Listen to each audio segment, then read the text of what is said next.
Corona মহামারীর পর থেকে মানুষ আরো বেশি অনলাইন ভিত্তিক হয়েছে। সেই সাথে শিশুদের ভিতরে বেড়েছে স্ক্রিন অন টাইম।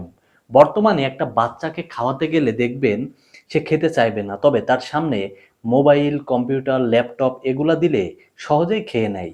এতে বাবা মারাও দেখে তার সন্তান খাবার খাচ্ছে, কিন্তু সমস্যাটা আসলে এখানেই।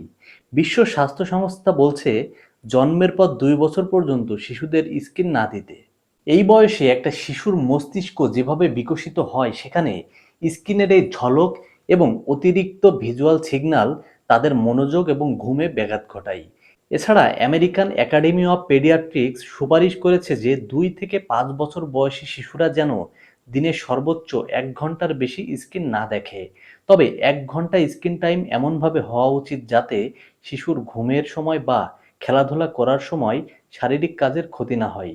অন্যদিকে স্কুল পড়ুয়া শিশুরা যারা দিনে 2 ঘন্টার বেশি সময় টিভি দেখে, ভিডিও গেম খেলে বা স্মার্টফোন ব্যবহার করে, তাদের মধ্যে মনোযোগের ঘাটতি, আবেগ নিয়ন্ত্রণের সমস্যা এবং আচরণগত পরিবর্তন লক্ষ্য করা যায়।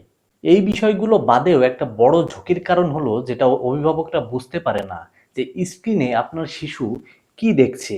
অনলাইনে এখন সহিংসতা আর অপসংস্কৃতি এবং অবাস্তব সব কন্টেন্ট, যা শিশুদের মস্তিষ্কে সহজেই জায়গা করে নিয়ে তাদের মনোযোগ নষ্ট করে তাদের ঠেলে দেয় অবাস্তব এবং সহিংসতার দিকে।